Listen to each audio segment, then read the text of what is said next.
Hello friends. आप सभी का स्वागत है आपके अपने चैनल डिफेंस मैथ्स पे। तो जैसा कि आपको पता है, अभी तक हमने दो लेक्चर्स ले लिए हैं यूपीएससी के जीएस पेपर 2 के, जिसमें मैथ्स और रीजनिंग भी पूछी जाती है।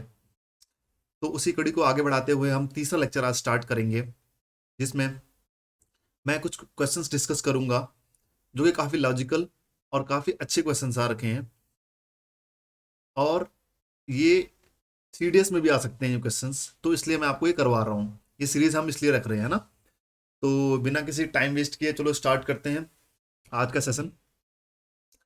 तो क्वेश्चन देखिए आपके सामने क्या बोल रहा है। X said to Y, at the time of your birth I was twice as old as you are at present। देखो, X said to Y, कोई बंदा X था, उसने Y को बोला कि at the time of your birth I was twice as old as you are at present। इसकी Y की प्रेजेंट एज X मान लो, ठीक है। और X की प्रेजेंट एज क्या मान, इसको Y मान लो, इसको Y मान लेते हैं, इसको Y मान लो। y की परसेंटेज y है, x की परसेंटेज क्या मान लो, x मान लो। अब ये बोल रहा है, x बोल रहा है y को कि eight the time of your birth मतलब आज से y साल पहले, माइनस y ईयर्स है ना। और इसका भी माइनस y ईयर्स कर दो आप, माइनस y साल पहले eight the time of your birth, क्योंकि ये 0 साल का होगा ना उस टाइम, है ना। और ये कितना होगा, x माइनस वाई साल का होगा। जो x होगा x माइनस वाई साल का होगा, है ना। उस टाइम पे क्या हुआ था, at the time of your birth I was twice as old as you are at present. तो उस टाइम जो मेरी एज थी ना, एक्स माइनस वाई, वो तुम्हारी अभी की एज की ना, अभी की एज कितनी है, वाई है, उसका 2 टाइम्स था। बस एक बार आपको ये इक्वेशन मिल गई तो आपका सवाल पूरी तरह से हो जाएगा फिर, है ना। फिर तो कोई दिक्कत नहीं है। ये इक्वेशन बन गई तो एक्स इक्वल टू कितना हो गया, 3y हो गया। बस बेसिकली ये मतलब था इसका। यहाँ पे जो एक्स की क्या होगा यहाँ पे, हाँ, एक्स की जो प्रेजेंट एज है वो वाई की प्रेजेंट एज से 3 टाइम्स है, ठीक है। अब ये क्या बोल रहा है क्वेश्चन में, if the present age of X is 42, X की वैल्यू दे रखी है उन्होंने 42, वाई की एज कितनी निकल जाएगी, 14 हो जाएगी, ऑब्वियसली, है ना। अब क्या बोल रहा है, ये 8 ईयर्स अगो, स्टेटमेंट दे रखी है उन्होंने दो। 8 years ago the age of X was 5 times the age of Y. 8 साल पहले, देखो 8 साल पहले वाई एक्स कितना हो जाएगा, 8 साल पहले, इसमें से वाई माइनस 8 माइनस कर लो, दिस इज 36, ठीक है। और वाई क्या हो जाएगा, 8 साल पहले वाई माइनस 8, यानी कि 14 minus 8, that is nothing but 6। तो 5 टाइम्स नहीं है, तो 6 टाइम्स है ना। 5 टाइम्स वाला रॉन्ग होगी स्टेटमेंट। फर्स्ट स्टेटमेंट स्टेटमेंट जो है आपकी रॉन्ग होगी। सेकंड स्टेटमेंट क्या बोल रहा है, after 14 years the age of X would be 2 times the age of Y. तो ठीक है, 14 ईयर्स बाद 42 plus 14, this is nothing but 56, ठीक है। और वाई की एज कितनी हो जाएगी, 14 अभी है, 14 साल बाद कितनी हो जाएगी, 28। ऑब्वियसली आपको दिखने में लग रहा होगा कि जो 28 है ना, जो 56 है 28 का 2 टाइम्स है, ठीक है ना। तो इसका मतलब स्टेटमेंट 2 बिल्कुल सही है, स्टेटमेंट 1 रॉन्ग है। तो इसमें कौन सा हो जाएगा, ओनली 2, ठीक है, ये आपका आंसर हो जाएगा। चलिए आगे चलते हैं। आज हमने लगभग 25 सवाल करने हैं, 25 क्वेश्चंस करने हैं, इसलिए थोड़ी स्पीड हम पहले से अच्छी स्पीड रखेंगे, ठीक है ना।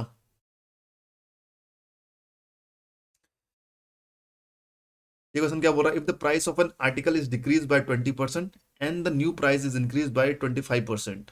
देखो, इजी क्वेश्चन है ये। इसको करने के दो तरीके होते हैं। क्या बोल रहा है, if the price of article is decrease by 20%, पहले हमने डिक्रीज किया 20% से, then the new price increase by 25%, फिर 25% इंक्रीज कर दिया, ठीक है ना। तो then what is the net change in the price, net change निकालना है। तो दो तरीके होते हैं इसको करने के। एक तो आपके पास फॉर्मूला होता है x+y+xy/100। ये मैंने आपको पहले भी डिस्कस कर रखा है।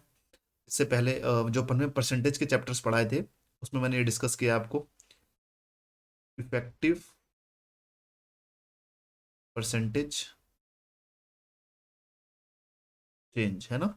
ये होता है जहाँ एक्स और वाई के अब उसके साइन के साथ आता है।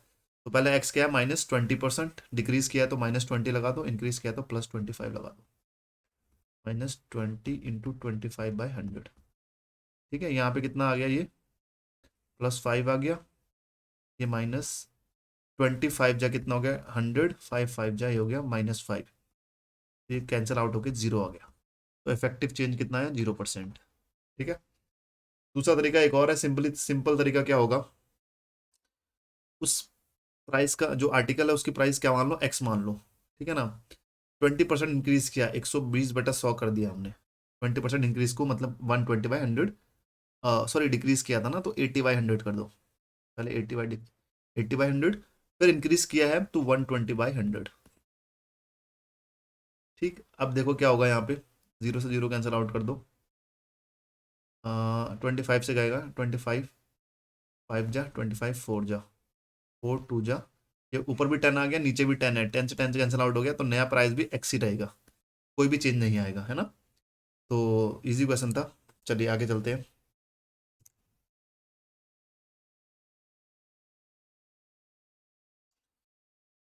When a certain number is multiplied by 7, then the product entirely comprises ones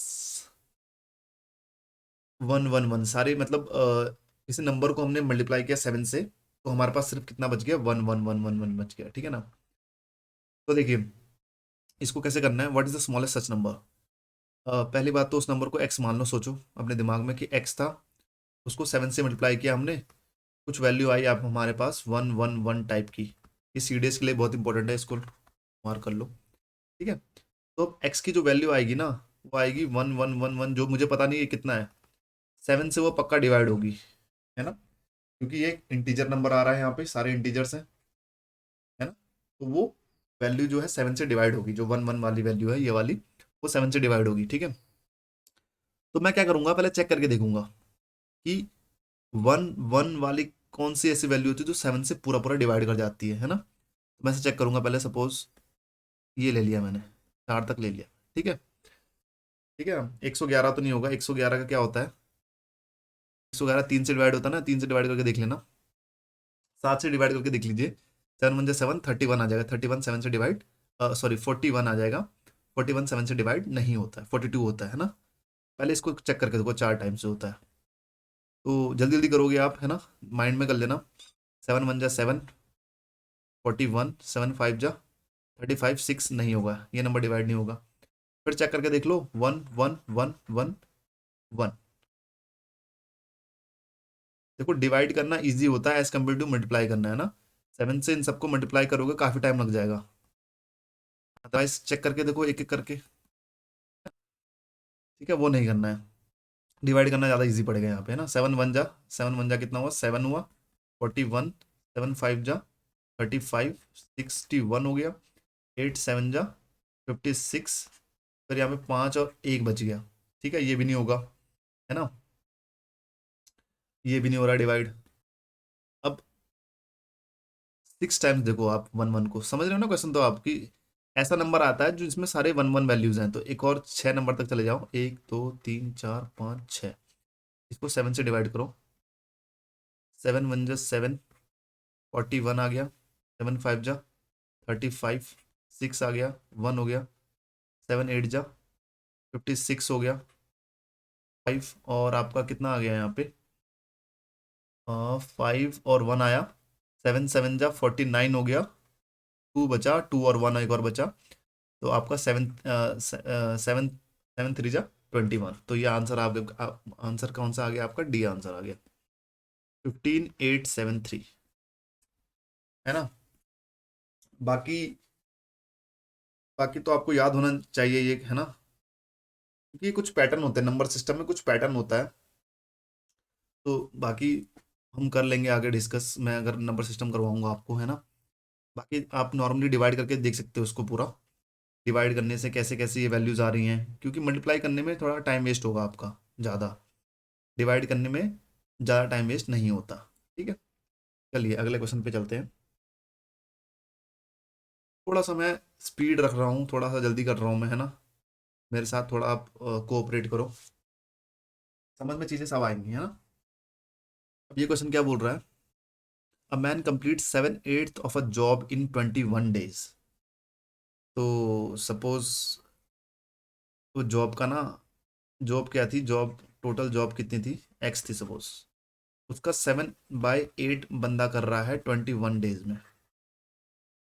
तो एक्स जो पूरा काम करेगा ना, कितने दिन में करेगा, इसको उधर ले जाओ, यहाँ पे 24 डेज में काम पूरा करेगा, है ना। जो जॉब होगी ना पूरी, वो 24 डेज में करेगा जो व्यक्ति है ना, ठीक है।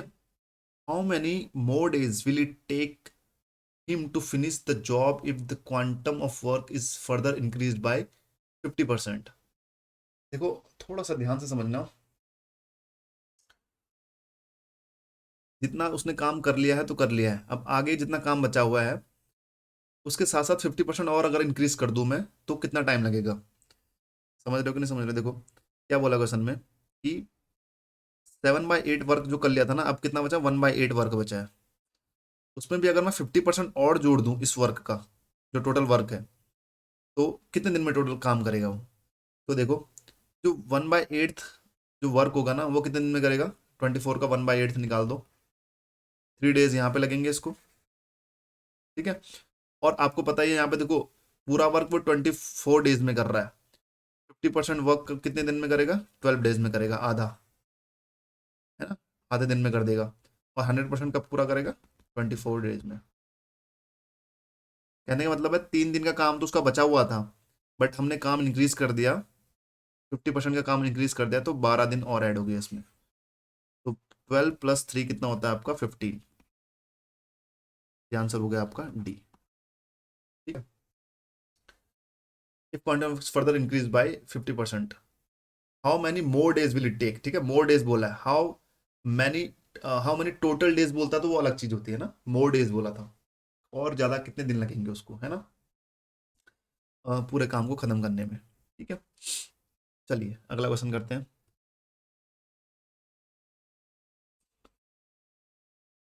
ये देखिए, ये आपके सामने एक क्वेश्चन है,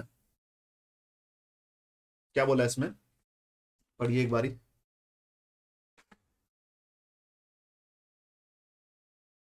there are 3 points PQR, 3 points हैं आपका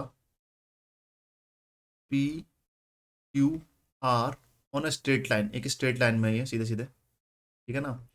कंडीशन क्या दी हुई है, PQ और QR का रेशियो, PQ और QR का रेशियो दिया हुआ 3:5।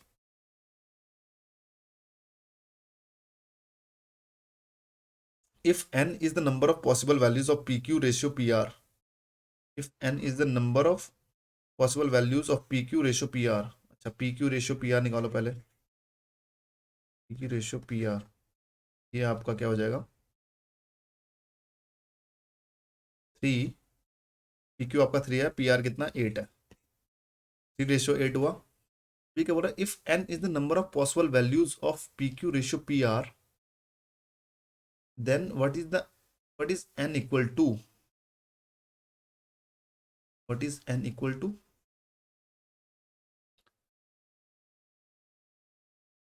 ये क्वेश्चन तो थोड़ा समझ में नहीं आ रहा है। अगर n की पॉसिबल वैल्यूज, देखो PQ और PR का रेशियो हमेशा 3:8 ही तो आएगा ना, इसके अलावा तो कुछ लिख नहीं सकते हम, है ना।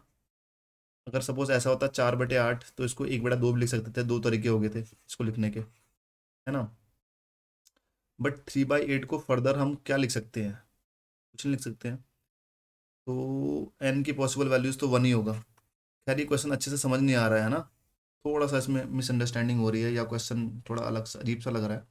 If n is the number of possible values of PQ ratio PR, possible values तो PQ रेशियो PR की तो 3:8 ही होगा, then what is n equal to, ये हो सकता है n इक्वल टू आपका एक हो सकता है, क्योंकि एक ही वैल्यू आ रही है 3/8, है ना। ये थोड़ा मैं श्योर नहीं हूँ इस क्वेश्चन पे, थोड़ा सा ये डाउटफुल है, इसको डाउटफुल लिख देता हूँ मैं यहाँ पे, है ना। बाकी मैं फिर से इस पे थोड़ा रिसर्च करके फिर आऊँगा आपके पास, ठीक है ना, सॉल्व करवा देंगे फिर से, कोई दिक्कत नहीं है। अगला क्वेश्चन देखिए, on a chess board in how many different ways can 6 consecutive square be chosen on the diagonals along a straight path. देखो कैस क्या बोल रहा है, एक चेस बोर्ड ले लो आप, सबसे पहले चेस बोर्ड समझने के लिए चेस बोर्ड ले लो। चेस बोर्ड में कितने होते हैं, 8 बाई 8 का ये तो एक स्क्वायर्स होते हैं इसमें, है ना, 64 स्क्वायर होते हैं इसमें। 1 2 3 4 5, कितना हुआ, 3 3 6 7 8। तो यहाँ से बनाओ 1 2 3 4 5 6। ये कितना हो गया, 7 हो गया, 7 और एक 8। ठीक है, ऐसे एक मैंने आपको बना के दिखा दिया, एक चेस बोर्ड है ये। ठीक, क्या बोल रहा है, how many different ways can 6 consecutive squares be chosen on the diagonals along a straight path। Straight path देखो, डायगोनल्स के अलोंग एक स्ट्रेट पाथ है, डायगोनल्स क्या हो गया इसका, ये वाला डायगोनल्स हो जाएगा ये, है ना। अच्छे से बना नहीं है, अदरवाइज डायगोनल अच्छे से बनता, पूरा स्क्वायर में डायगोनल है ना, एक डायगोनल इस तरफ से भी साइड, इस साइड से बन जाएगा, है ना। अब ये बोल रहा है कि हाउ मेनी डिफरेंट वेज, कितने वेज हैं कि हम 6 consecutive स्क्वायर को चूज कर सके इस डायगोनल के पाथ पे। तो देखो, कंसेक्यूटिव स्क्वायर पहला 1 2 3 4 5 6, एक तरीका तो ये हो गया, एक तरीका है ना। फिर जो 1 का नंबर है ना, यहाँ से स्टार्ट करो, ये 6 यहाँ पे चला जाएगा फिर, तो दूसरा तरीका वो हो गया। एक तीसरा तरीका क्या हो जाएगा, इस नंबर्स को, इस 1 को यहाँ से स्टार्ट करो, सपोज यहाँ से 1 2 3 4 5 6, तो 3 तरीके तो एक साइड से हो गया, 3 वेज, है ना। कंसेक्यूटिव स्क्वायर मिल रहे हैं आपको ना डायगोनल के अलोंग। और इस साइड देखो, इस साइड भी 3 वेज मिलेंगे आपको। टोटल नंबर ऑफ वेज कितना हो जाएगा, टोटल नंबर ऑफ वेज कितना हो जाएगा, बताओ, 6 हो जाएगा। ठीक है, चलो थोड़ा सा ये इजी क्वेश्चन भी कह सकते हैं, जिसको पता ही नहीं होगा कि एक स्क्वायर में कितने कितने खाने होते हैं ना, कितने डब्बे होते हैं, कितने स्क्वायर्स होते हैं, तो वो तो कर ही नहीं पाएगा फिर, है ना। चलिए अगला क्वेश्चन देखते हैं। देखो ये रीजनिंग का क्वेश्चन है, ठीक है, ये इजी क्वेश्चन होते हैं ये पैटर्न वाले, आप लोग खुद करके देख लेना इसको, है ना। कुछ पैटर्न मिल जाएगा आपको, ए ए बी बी टाइप के, सी सी जो भी होता है ना, ऐसा पैटर्न कभी कभी क्या होता है, ए बी ए, ठीक है, ए 2 बार लगा दिया, कुछ भी कैसे भी पैटर्न मिल जाएगा आपको, सारी वैल्यूज पुट करके देख लेना, ठीक है। इसको मैं नहीं करवाता हूँ अभी, फालतू का टाइम वेस्ट है, ये रीजनिंग का क्वेश्चन है, बहुत ईजी है। ठीक है, चलिए, अब ये क्वेश्चन आया, एक लॉजिकल क्वेश्चन, अच्छा क्वेश्चन आया है आपके सामने, ठीक है। अब इसको, एक तो परमुटेशन कॉम्बिनेशन, परमुटेशन का एक तरीका होता है इसको करने का, है ना। परमुटेशन अगर आपको नहीं आती तो नॉर्मल वेज क्या है इसको करने के, वो मैं देखता हूँ अभी, ठीक है। उसको हम करेंगे, 30,000 से बड़ा होना चाहिए नंबर, नंबर्स ग्रेटर देन 30,000। इन नंबरों से कुछ नंबर फॉर्म करना है, इस नंबर इस डिजिट से 2 2 3 3 3 3, कि हमारा जो नंबर आए हमेशा 30,000 से बिगर आए, ठीक है ना। तो पहली बात तो आपको समझ में आ गया होगा कि स्टार्टिंग में हमेशा 30 रखेंगे हम, और उसके पीछे 4 खाने बना दो, 1 2 3 4, है ना, क्योंकि टोटल नंबर पे कितने, 5 ही हैं। ठीक, तो 3 तो यहाँ पे आ जाएगा पहले, ठीक है। फिर यहाँ पे क्या होगा, 3 से स्टार्ट करो पहले, 3 से स्टार्ट कर दिया मैंने, या 2 से करो, जिससे भी करते हो, 3 से करना चाहो 3 से कर लो। 3 से स्टार्ट किया मैंने, 3 3 2 2, ठीक, एक नंबर ये बन जाएगा। 3 तो आगे ऑब्वियसली लगेगा लगेगा, 3 अपने आप समझो यहाँ पे सबके साथ रहेगा, ठीक है। मैं आपको सारे नंबर फॉर्म करके दिखा रहा हूँ यहाँ पे एक एक करके।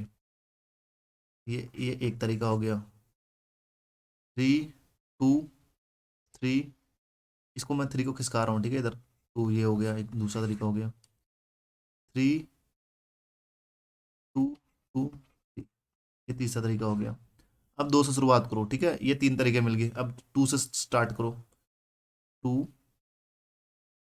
2 से स्टार्ट किया, 2 3 3 2 2,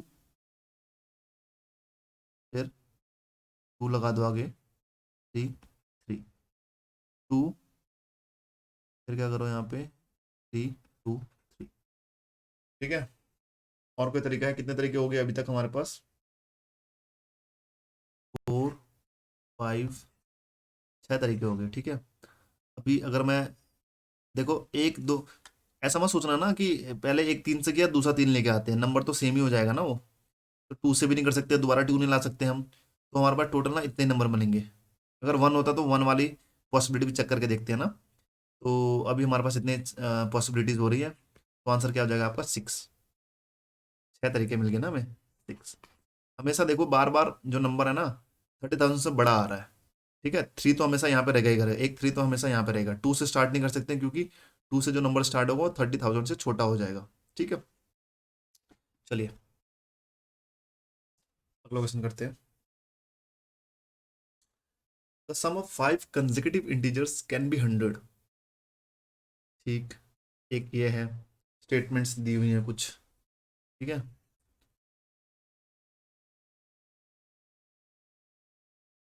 एक मिनट। The product of 3 consecutive natural numbers can be equal to their sum. Okay, पहले देखो पहले ऊपर वाला चेक करते हैं।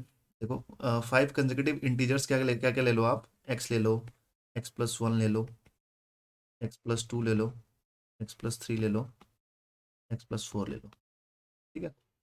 ये 1 2 3 4 5, इनका सम ना इक्वल कर दो 100 के, चेक करके देख लो खुद ही आप। प्लस कर दो, यहाँ पे प्लस लगा दो, यहाँ पे प्लस लगा दो। 1 2 3 4 5, तो 5 तो x हो गया, प्लस 1 3 हो गया, 1+2 3, 3 6 हो गया, 6 और 4 10, 100। 5x इक्वल टू कितना आ गया 90, x इक्वल टू कितना आ गया 80, ठीक है। देखो x की वैल्यू जब इंटीजर आ गई ना, इसका मतलब इसकी पॉसिबिलिटी है कि 5 कंसेक्यूटिव नंबर्स होते हैं जिनका सम कितना होता है 100 होता है। अगर यहाँ पे इंटीजर नहीं आता, कोई पॉइंट वाली वैल्यू आ जाती है, सपोज 18 पॉइंट समथिंग आया था 2 3, तो पॉसिबल नहीं था, ठीक है ना। तो अभी पॉसिबल है, और वो नंबर क्या क्या है, ऑब्वियसली 18 19 20 21 22 नंबर है, इनको सबको ऐड करके 100 आएगा, ठीक है। दूसरा क्वेश्चन क्या है, the product of 3 consecutive natural numbers can be equal to their sum. तो देखो ये तो सीधे सीधे सबको पता है कि 1 × 2 × 3, 3 कर लो, ठीक है। 1 × 2 × 3 इक्वल टू 1+2+3, समझ में आया क्या बोला इसमें।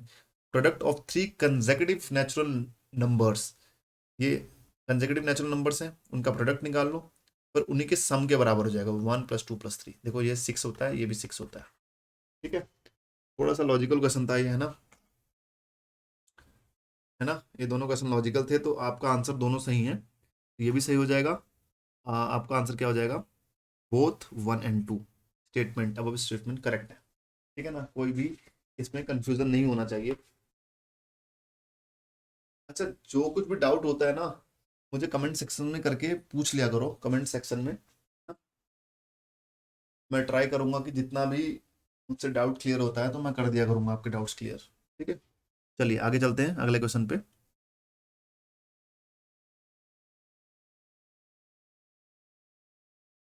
ये क्वेश्चन क्या बोलता है, a cubical vessel of side 1 metre. एक क्यूबिकल वेसल है 1 मीटर का, है ना। क्यूबिकल वेसल है मतलब एक क्यूब है बेसिकली, ठीक है ना। क्यूब बना दो यहाँ पे।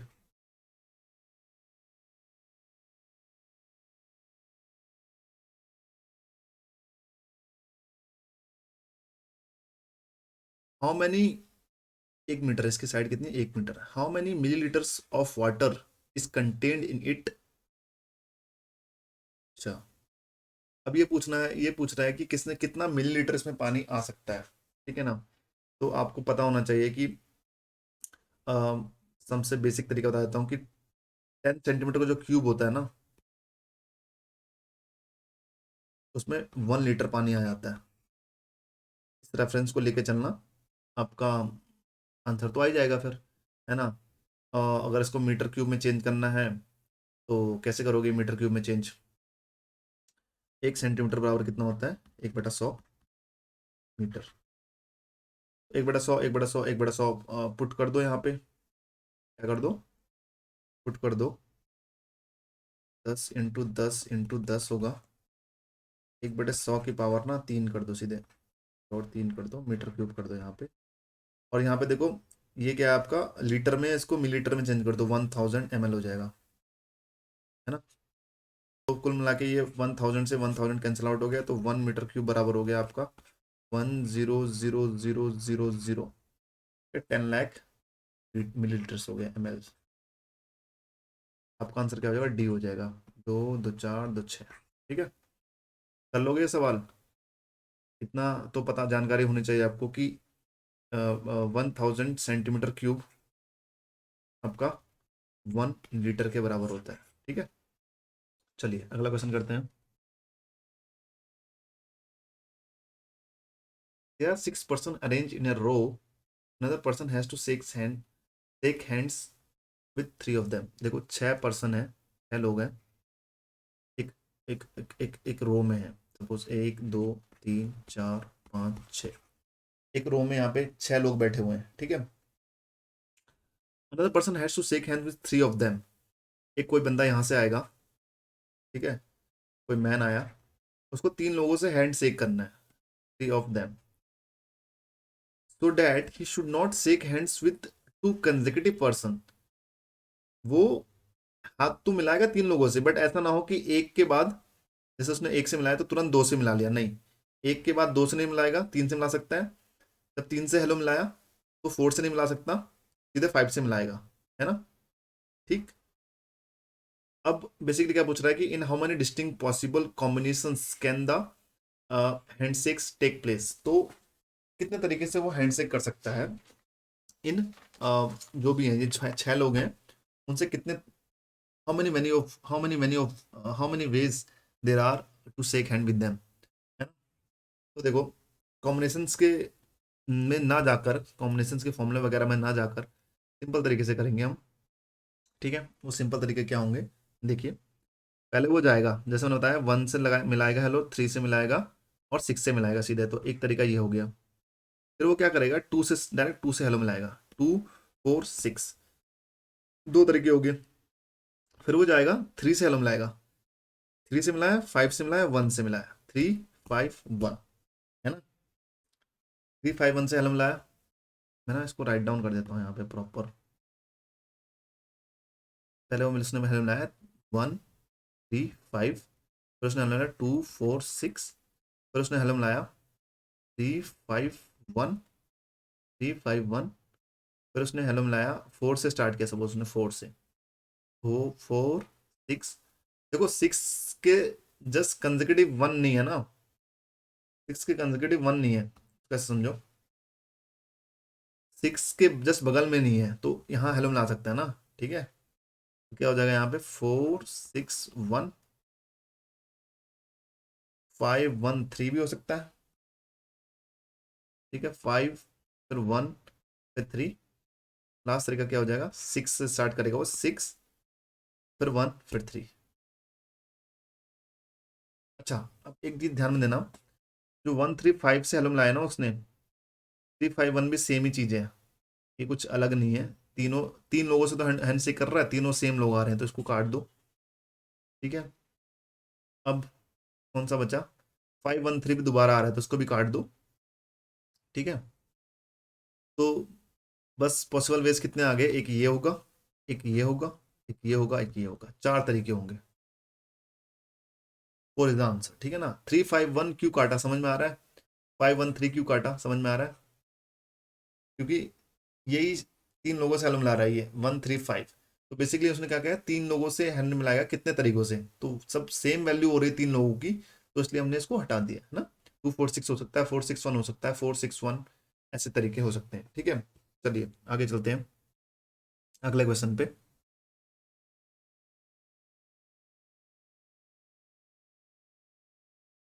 अभी इस क्वेश्चन में क्या बोल रहा है, an amount of money was distributed among and C A B and C in the ratio P ratio Q ratio are.